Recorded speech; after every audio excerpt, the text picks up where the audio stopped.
बातें नहीं, सभी को मेरा प्रणाम।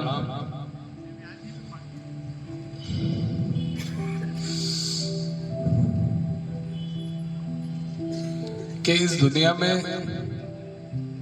दो तरह के लोगों से हमेशा बच के रहना।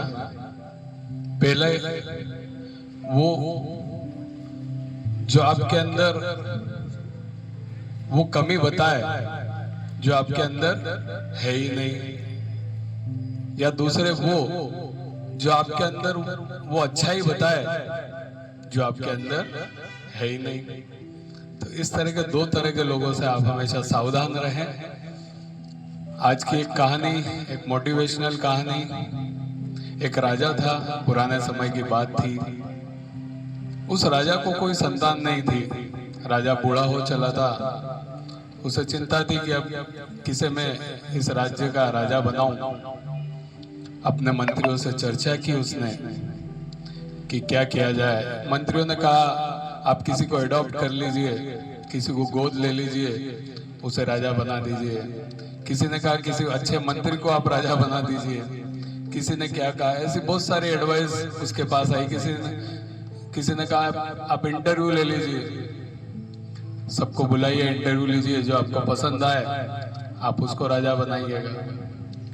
फाइनली राजा को ये बात समझ में आई कि अपन तो इंटरव्यू लेते हैं, साक्षात्कार करते हैं, बुलाते हैं, ये बात सब जगह ऐलान करवा दो कि जो भी राजा बनना चाहता है इसके लिए इंटरव्यू देना होगा, राजा से मिलना पड़ेगा। जो परीक्षा में पास होगा, इंटरव्यू में पास होगा, उसको राजा बनाया जाएगा। ये बात, और इसके लिए कोई क्राइटेरिया नहीं, कोई पढ़ाई लिखाई नहीं, कोई एज का क्राइटेरिया नहीं, कोई क्राइटेरिया नहीं, कोई भी आकर ये इंटरव्यू दे सकता है। ठीक है, ये बात सब तरफ फैल जाती है। एक छोटे से गांव में भी ये बात फैलती है, वहां तक जाती है। तो एक लड़का 22-23 साल का एक लड़का, नौजवान लड़का रहता है, अच्छा पढ़ा लिखा समझदार लड़का रहता है। वो अपने बाबा को बोलता है, फादर को बोलता है कि ये इंटरव्यू का निकला है, मैं भी क्या इंटरव्यू देने जाऊं, राजा जी से मिलने जाऊं। उसके फादर बोलते देख ले बेटा, होना कुछ है नहीं, कोई मतलब नहीं है, ये वो ठीक है, लेकिन तेरी इच्छा है तो तू जा। चूंकि बहुत गरीब परिवार रहता है लड़का, और लड़के के घर की परिस्थितियां ठीक नहीं होती है। उसके पास जो कपड़े होते हैं वो भी काफी फटे पुराने और मैले कपड़े होते हैं। वो सोचता है यार इन कपड़ों के साथ कैसे मैं इंटरव्यू देने जाऊंगा, मतलब मेरा इंप्रेशन कैसा गिरेगा। तो वो किसी तरह जुगाड़ करके और अपने फादर से कुछ पैसे लेता है, कुछ इधर उधर से उधार लेता है, और एक अच्छा सुंदर सा जैकेट बनवाता है। एक जैकेट लेके आता है और उन मैले कपड़ों के ऊपर, फटे पुराने कपड़ों के ऊपर वो पहन लेता है। अगले दिन बारी आती है उसकी जाने के लिए, इंटरव्यू के लिए राजा जी के पास। ठीक है, अपने गांव से उस राज्य की ओर निकल जाता है जहां उन्हें राजा जी से मिलना था। जैसे ही वो उस राज्य में एंटर करता है तो बाहर एक भिखारी बैठा रहता है, राज्य के बिल्कुल बाहर। वो भिखारी इसको आवाज लगाता है लड़के को और बोलता है कि बाबूजी सुनो, ठंड से ठिठुर रहा होता है भिखारी, कांप रहा होता है ठंड से, ठंड के दिन रहते हैं। वो उसके पास जाता है, बोलता है क्या, बोलिए क्या, मैं आपकी क्या मदद कर सकता हूँ। तो जो भिखारी होता है बोलता है मुझे ठंड बहुत लग रही है, मुझे कुछ ओढ़ने का, पहनने का दे दो।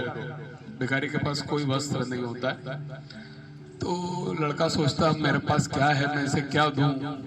एक अनमोल जैकेट ही है उसके पास, तो जो वो बड़ी मुश्किल से इधर उधर से पैसे इकट्ठे करके उधारी करके लेके आया। लेकिन उस ठिठुरते हुए भिखारी को देख के वो तुरंत डिसीजन लेता है और अपना जैकेट उतार के उसको दे देता था।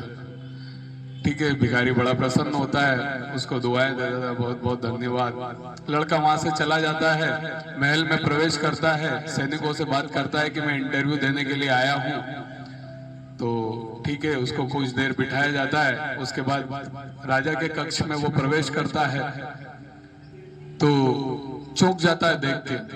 राजा को देख के वो लड़का चौंक जाता है। क्यों? क्योंकि राजा वही होता है जो बाहर भिखारी बन के बैठा होता है, जो ठंड से ठिठुर रहा होता है। वो एकदम देख के आश्चर्यचकित हो जाता है कि आप ऐसे इशारे से पूछता है कि क्या आप वही?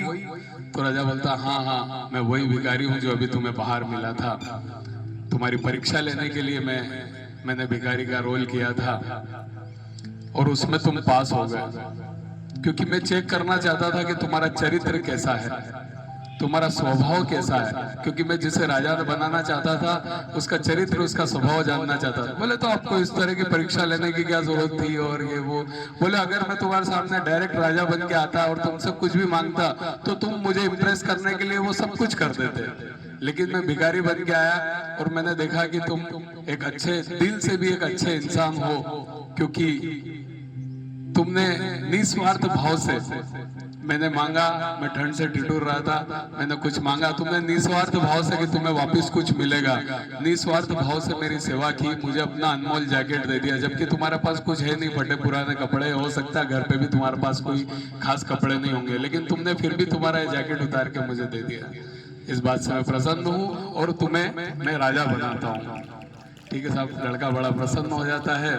तो इस कहानी से हमें यही शिक्षा मिलती है कि हम चाहते तो हैं कि दुनिया हमें प्रेम करे, हमारा नाम हो, है ना, सब हमें जाने, हमें पहचाने, लेकिन उसके पहले हमें दुनिया से प्यार करना होगा, हमें दूसरों की मदद करनी होगी, तो जाके ये सब कुछ संभव हो पाएगा। इस कहानी का केवल यही सार है कि पैसा तो कमाना बहुत आसान है, दुआएं कमाना बहुत मुश्किल है।